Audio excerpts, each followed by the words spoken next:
Efésios capítulo 2, versículo 1. Vamos ler a palavra de Deus.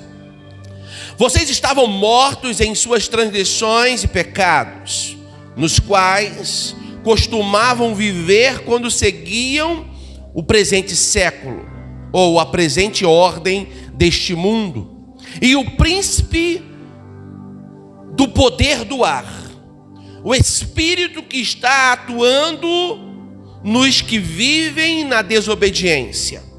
Anteriormente, todos nós também vivíamos entre eles, satisfazendo a vontade da nossa carne, seguindo os seus desejos e pensamentos. Como os outros, éramos por natureza merecedores da ira. Todavia Deus, que é rico em misericórdia, pelo grande amor com que nos amou, deu-nos vida com Cristo, quando ainda estávamos mortos em transgressões. Pela graça, vocês são salvos. Deus nos ressuscitou com Cristo e com Ele nos fez assentar nos lugares celestiais em Cristo Jesus, para mostrar nas eras que hão de vir a incomparável riqueza de sua graça, demonstrada em sua bondade para conosco em Jesus Cristo. Pois vocês são salvos pela graça por meio da fé. E isto não vem de vocês, é dom de Deus, não é por obras, para que ninguém se glorie. Porque somos criação de Deus, realizada em Cristo Jesus, para fazermos boas obras, os quais Deus preparou antes para nós as praticarmos. Feche seus olhos. Pai, em nome de Jesus, eis aí tua palavra, e o Senhor nos convida nesta noite a viver esta palavra, a andar por esta palavra. Por isso nos ensine, Deus, para que possamos viver para agradar somente a Ti, em nome de Jesus. Amém e amém. Repita comigo: não abro mão. Fala assim: eu não abro mão da minha salvação. Falar isso é, de certa forma, até fácil. Você falou com muita facilidade. Mas eu quero dizer que você tem um inimigo que vai tentar de todas as maneiras e formas roubar de você a salvação. Mas antes de falar desse inimigo, eu quero dizer que o nosso estado antes de Jesus, qual era a nossa situação de Cristo? O apóstolo Paulo nos ensina no capítulo 2 que a nossa situação era: nós estávamos mortos. Repita comigo: mortos. Vira para o seu irmão e fala assim: morto. Era essa a situação. Antes de Jesus, o nosso estado era morto. Nós estávamos mortos. Mortos em quê? Nossos delitos e pecados. Mortos tem o sentido que se encontra à mercê da morte, em estado de corrupção eterna, em decomposição. Nós estávamos mortos. O inimigo de nossa vida, nosso arqui-inimigo, ele tinha conseguido alcançar o seu objetivo, nos destituir da glória e entrarmos em decomposição. Uma pessoa morta, ou um corpo morto, ele entra em estado de putrefação, ele se deteriora. A causa original da morte eram os nossos delitos e pecados. E o pecado, uma vez em nós, ele produz a morte, porque o salário do pecado é a morte. Era o que merecíamos. E nós entrávamos no ciclo. Pecávamos por quê? Porque estava morto. E estava morto por quê? Porque estava vivendo em pecado. Você entendeu o ciclo? Você estava morto no pecado e pecava. E agora, porque você estava pecando, você continuava morto. Tudo que o diabo mais queria é isso. Ele tinha conseguido o seu objetivo, te roubar a vida. Então cuidado, vira para o seu irmão e fala assim: cuidado, o seu inimigo quer te roubar a sua vida. Nesse estado de morte, nós éramos conduzidos por 3 agentes a pecar. Primeiro agente, o curso do mundo. Irmãos, é tão interessante, o apóstolo Paulo vai dizer que quando seguiam a presente ordem deste mundo, quando andávamos no curso do mundo, o curso do mundo são as suas ideologias. Quando um repórter faz menção acerca de um assunto, ou quando uma propaganda faz menção acerca de alguma coisa, na verdade o objetivo daquela propaganda é fazer você comprar a ideia. É fazer você beber o refrigerante, cheio de caloria, de química. É fazer você usar uma roupa que você até alguns meses atrás achava aquilo cafona. Mas aí a propaganda, apareceu alguém muito bonito usando e você começa a ver com outros olhos. O curso do mundo é isso, ele tenta te vender algo, que é o inverso daquilo que é real, daquilo que é bom e agradável. O diabo tenta te vender algo para, que você satisfaça o desejo dele. E o curso do mundo é isso. Nós temos agora ideologias onde estão sendo vendida ou liberada, ou falada, ou anunciada, e muitas pessoas têm se prestado a tais ideologias. Segundo o curso desse mundo, o cristão antes da sua conversão seguia a maioria. Era alguém que concordava com o que se veiculava na sociedade, concordava com o modo de pensar, concordava com o modo de agir do presente mundo. Ele vivia e levava a vida no pecado. Nosso estado não era bom, irmãos. Antes de Jesus, de verdade, estávamos mortos. O problema do pecado, ele corrompeu a sociedade atual, de tal maneira que a palavra pecado, ela foi banida. A palavra pecado foi banida. Quando você vai dizer o que é errado para alguém, mas ele questiona, errado por quê? E você tenta, não, isso é segundo o teu ponto de vista. Porque segundo o meu, eu não estou em pecado, eu não estou errado. O que se vende hoje, o que é anunciado hoje, é que o curso do mundo, ele nos induz a pensar como eles pensam. Há uma inversão de valores. O que era errado há alguns anos atrás, hoje já não é visto como tão errado assim. Vou dizer um exemplo de alguns anos atrás. O professor, ele era uma autoridade em sala de aula. Autoridade, repita comigo, autoridade. O professor, ele ensinava e o compromisso dele era com o ensino, era com a matéria. E se o aluno não fizesse, e se o aluno não andasse na cartilha, o aluno, ele era punido. Quantas vezes lembro que já fui no quadro escrever, porque eu estava sendo punido por não ter dado atenção ao professor. Quantas vezes eu escrevi no meu caderno 100 vezes a mesma palavra, porque eu não tinha dado atenção ao meu professor. Sabe o que eles me ensinaram a ser? Homem. Me ensinaram a ser um bom ser humano, a ser uma pessoa de caráter. Esse valor que alguns anos atrás eram valorizados. Os professores eram honrados, os professores eram aplaudidos. Um pai entregava o filho na mão do professor e sabia que o professor ia ensinar a matéria, ia dar educação e boa educação. Esse valor foi corrompido de tal maneira que hoje os professores, eles são desonrados em plena sala de aula.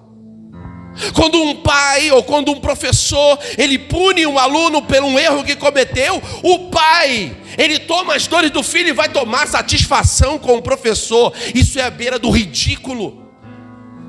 E aí nós somos induzidos a andar segundo o curso do mundo. E assim nós andávamos, sem Jesus.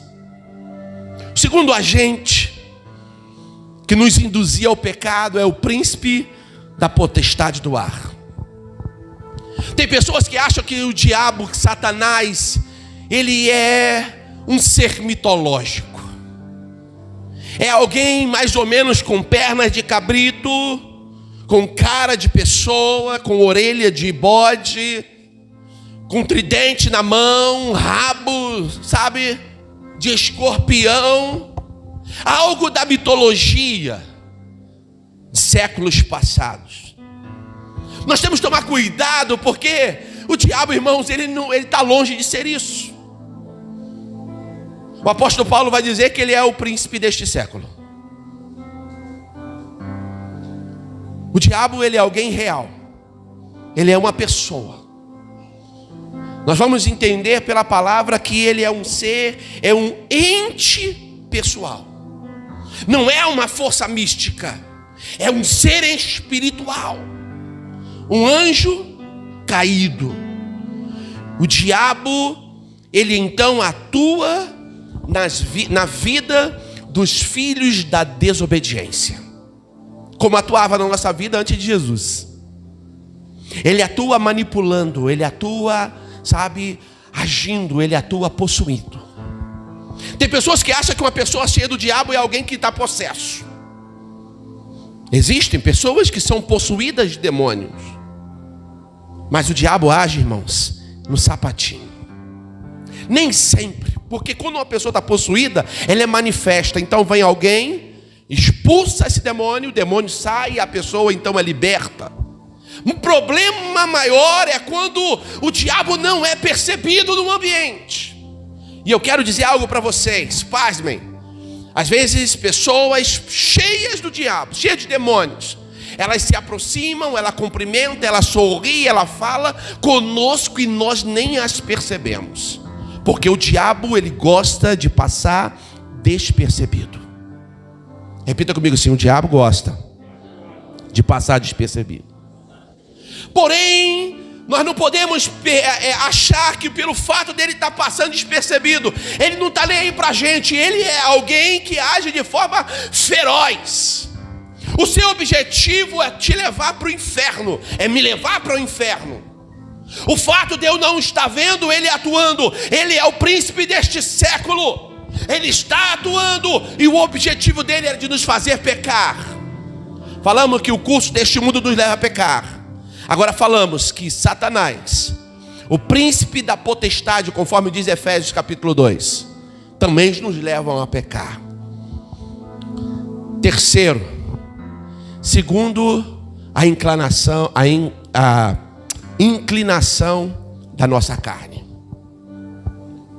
O que nos leva a pecar é andar segundo o curso do mundo. Segundo, é andar segundo o príncipe da potestade do ar. Terceiro, é andar segundo a nossa carne. Esse terceiro agente, a carne, que foi o cerne da nossa mensagem pela manhã, é andar segundo a nossa humanidade natural. É andar segundo o eu quero, a nossa natureza, as nossas vontades. E andar segundo a nossa vontade, irmão, nossa vontade é boa. É boa para nós. Tem pessoas que acham que não, isso é ruim nada. Andar segundo a tua vontade é bom. Andar segundo o seu desejo, isso é bom para você. Mas, conforme disse o apóstolo Paulo em Gálatas, capítulo de número 5, versículo 16, que é impossível agradar a Deus andando segundo a nossa própria vontade. Não dá para agradar ao Espírito andando segundo a nossa carne. A inclinação da carne, ela é fortíssima demais, porque nós não temos como descansar. Existe um momento que o diabo sai. Andar segundo o curso desse mundo é mole, é só eu não ver propagandas, eu evitar o telefone celular, eu evitar as mídias sociais. Eu não vou andar segundo o curso do mundo, eu não vou ser influenciado pelo mundo. Mas enquanto a você, não adianta sermos religiosos e depositarmos tudo na conta do diabo. Não, é o diabo. Atribuir culpa a alguém é mais fácil. Pequei por quê? Porque o diabo, ele me influenciou. Pequei por quê? Porque o diabo, ele trabalhou na minha vida. Pequei por quê? E aí a gente atribui culpa a outro. Irmãos, mas andar segundo a carne aqui não está falando do inimigo de nossa alma. Aqui está falando da gente mesmo, segundo a nossa própria inclinação. E a Bíblia nos ensina que nós andávamos segundo a nossa inclinação, segundo os nossos desejos, segundo as nossas concupiscências. Cada um sabe onde é mais vulnerável. E eu queria que você refletisse nesse momento agora comigo. Onde você é mais vulnerável? Onde você é mais frágil? Onde você é mais fraco? Qual área em que o pecado consegue acessar você? Precisamos conhecer os nossos pontos fracos para nos fortalecermos em Deus. Porque a nossa situação no passado era essa. Porém, quando nos convertemos a Jesus, a nossa realidade em Cristo mudou. No passado, estávamos mortos. Repita comigo, no passado, estávamos mortos. Mas hoje, em Cristo Jesus, estamos ressuscitados com Ele. Isso é maravilhoso. Nós estamos vivos. Você foi ressuscitado com Jesus. Você não está mais morto como outrora. Você agora está vivo. No momento da conversão, uma nova realidade se descortinou em nossa existência. O milagre aconteceu. Somos ressuscitados juntamente com Cristo. Numa linguagem mais teológica, fomos regenerados. Nascemos de novo. O apóstolo Paulo vai dizer: já não vivo mais eu, mas Cristo vive em mim. Isso vale um glória a Deus. Oh, aleluia.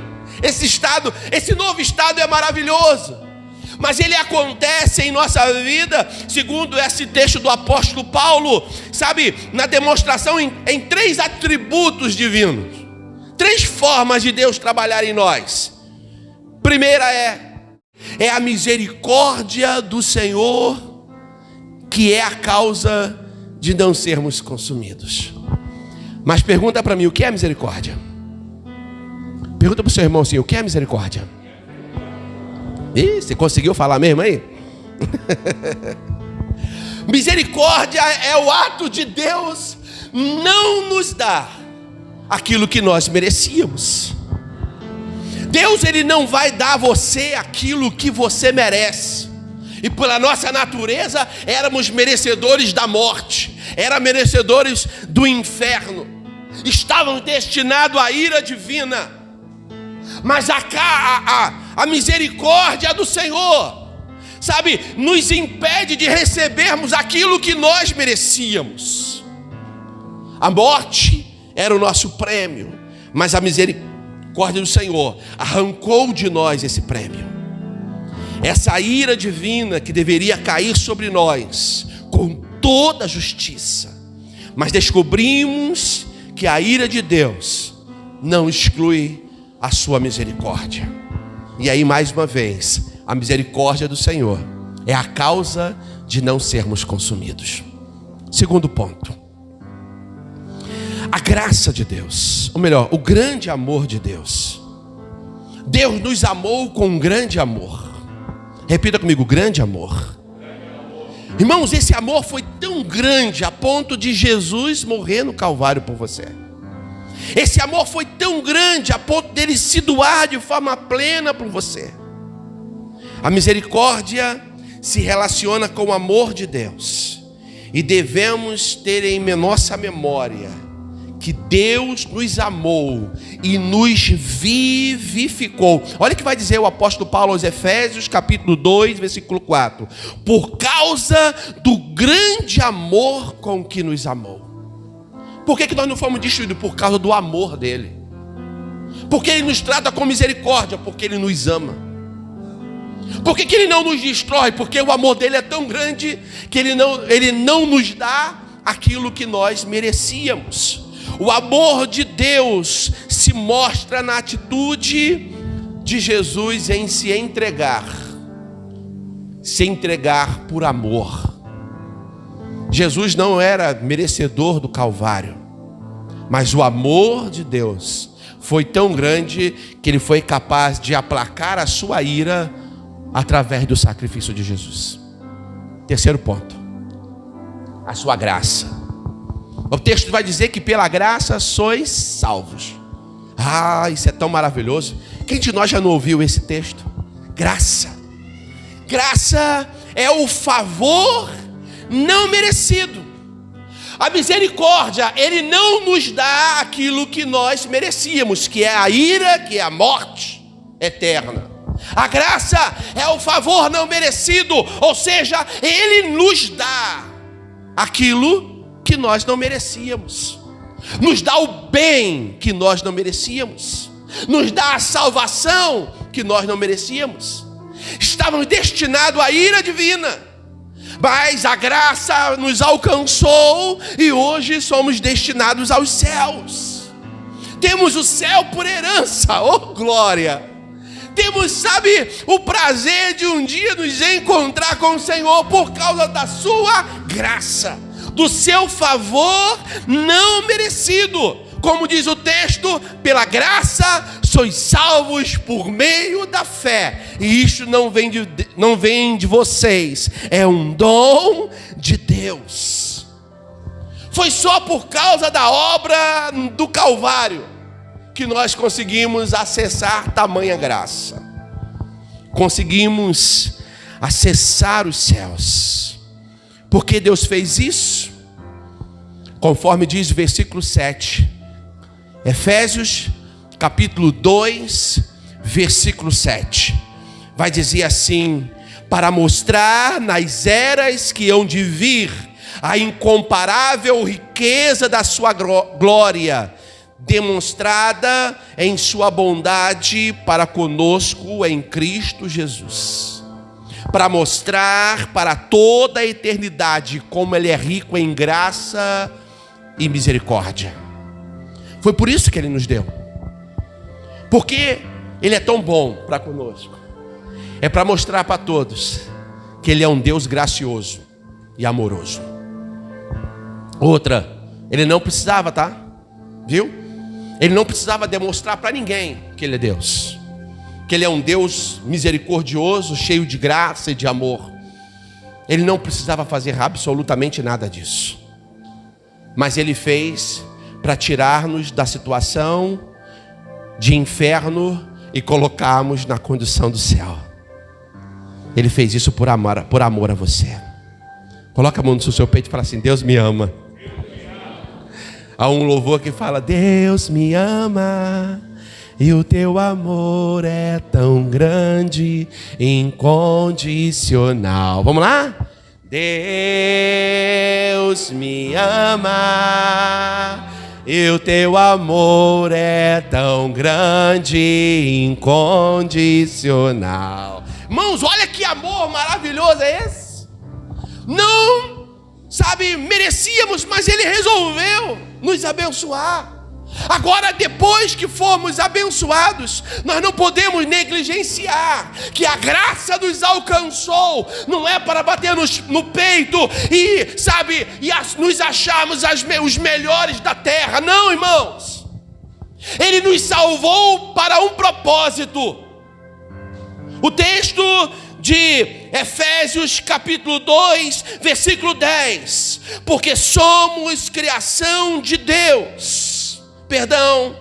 Não por obras, para que ninguém se glorie. Versículo 9. Porque somos criação de Deus, realizada em Cristo Jesus, para fazermos as boas obras. O apóstolo Pedro vai nos dar com mais clareza talvez isso.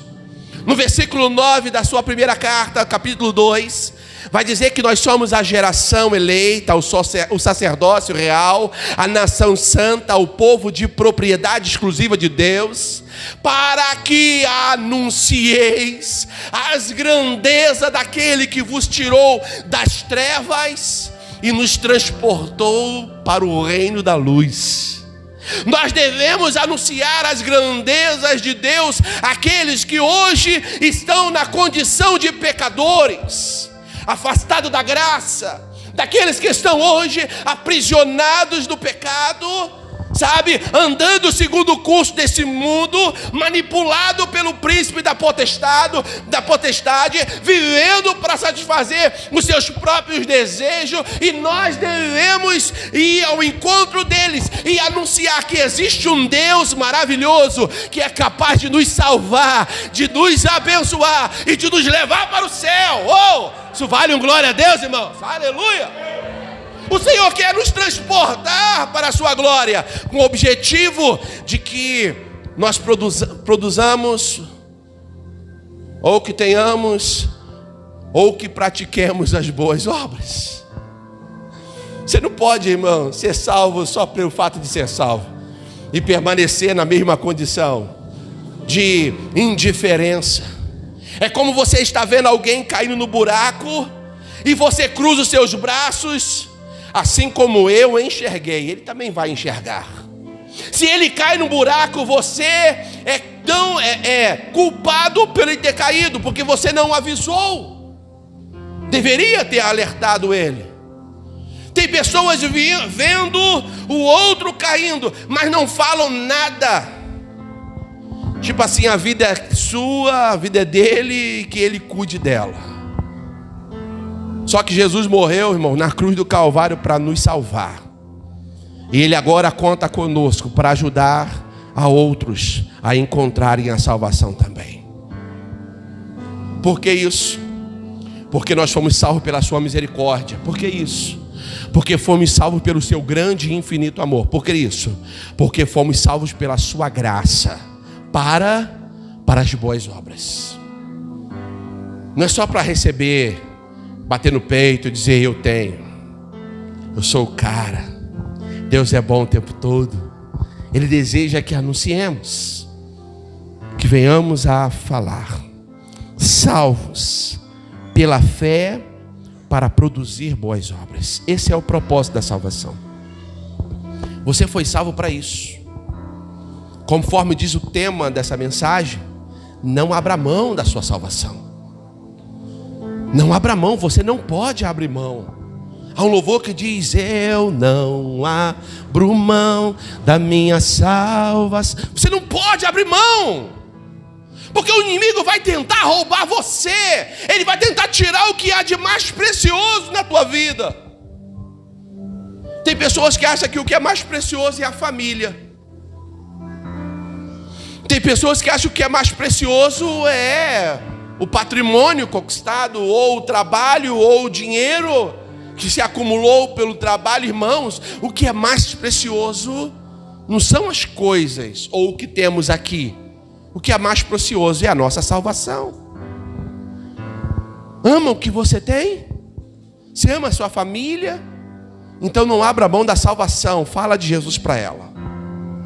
Ajude eles a encontrarem a salvação, a alcançar os céus. O que é precioso para você? Seus amigos. Então não abra mão da salvação. Fale de Jesus para os seus amigos. Pastor, eu não sei o que dizer. Fale do que Ele fez com você. Tem pessoas que esperam uma revelação extraordinária. Irmãos, revelação mais extraordinária do que aquela que Deus fez contigo não há. Deus te salvou. Olha onde você estava. Na prostituição, vendendo o seu corpo, se autodestruindo com as drogas, vivendo segundo o curso do mundo, em suas ideologias mentirosas.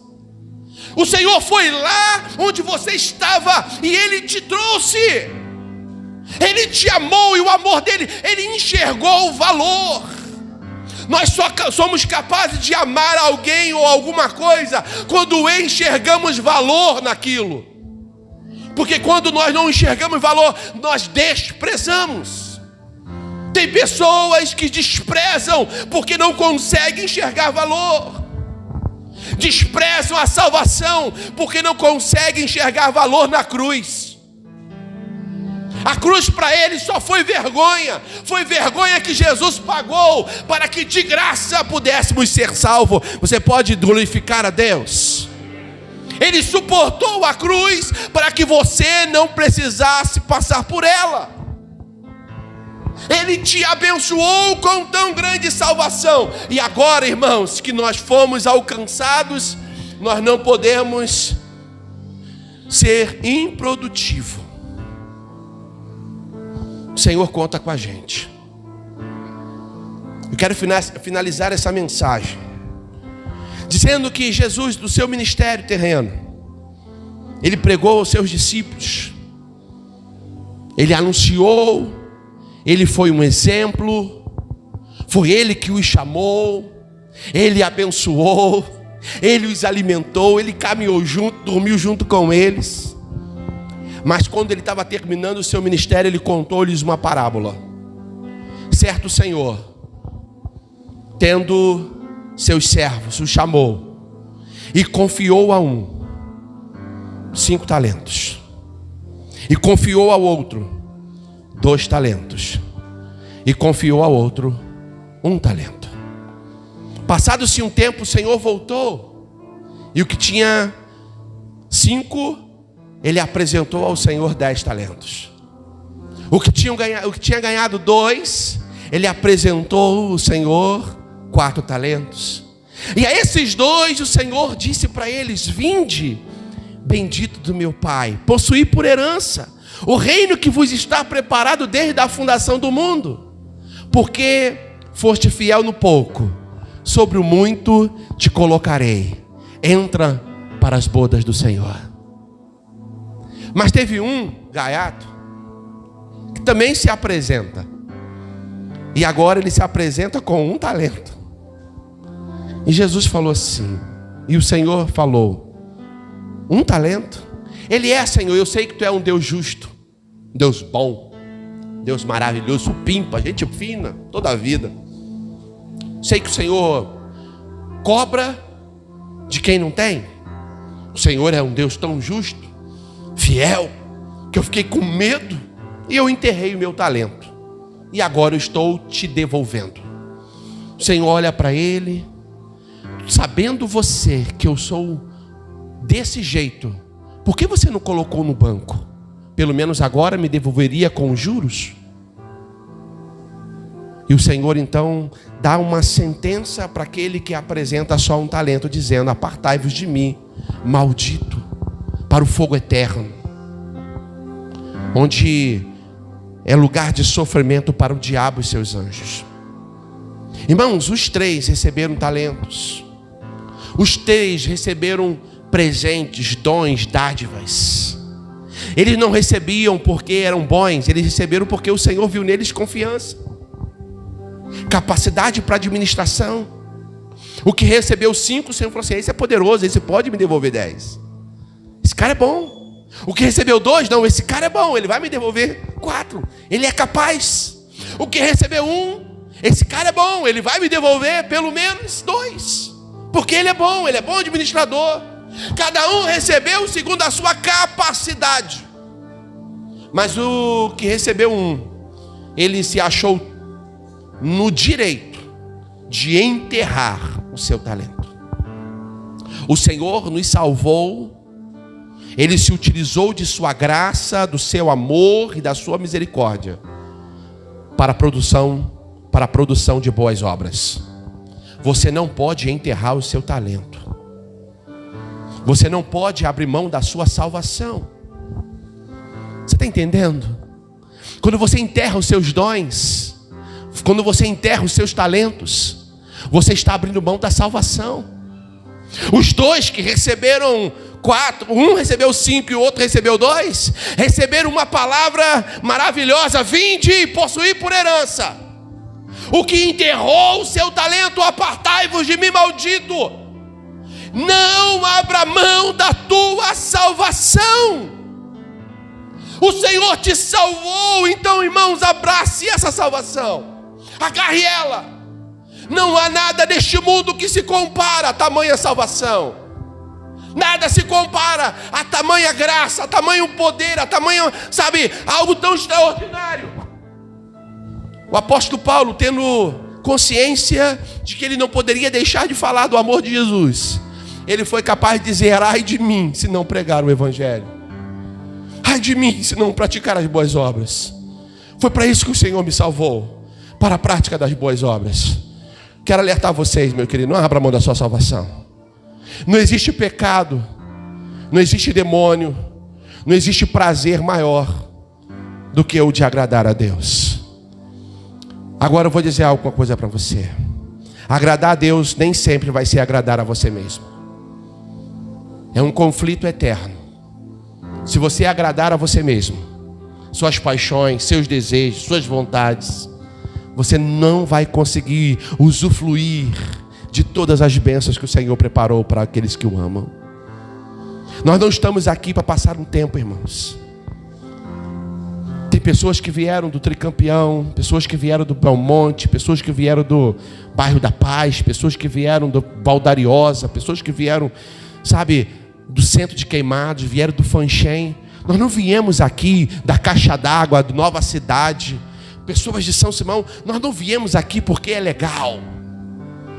Nós viemos aqui por causa da nossa salvação. Você passou pelo menos por umas 20 igrejas. Tem gente que passou aqui por umas 40 igrejas antes de chegar aqui. Você que está online conosco, quantos canais evangélicos você já ouviu hoje? Você poderia estar em tantos lugares agora, não é verdade? Assistindo um monte de igreja, legal. Mas o Senhor fixou os seus olhos e a sua atenção ao culto da Ibarque, porque o Senhor tem um projeto para você. O Senhor tem algo extraordinário para você. Para você que está aqui, não abra mão da sua salvação. O Senhor tem algo extraordinário para você. Não vá embora sem receber essa alegria maravilhosa da salvação. Não abra mão dela. Não vá para casa sem Jesus.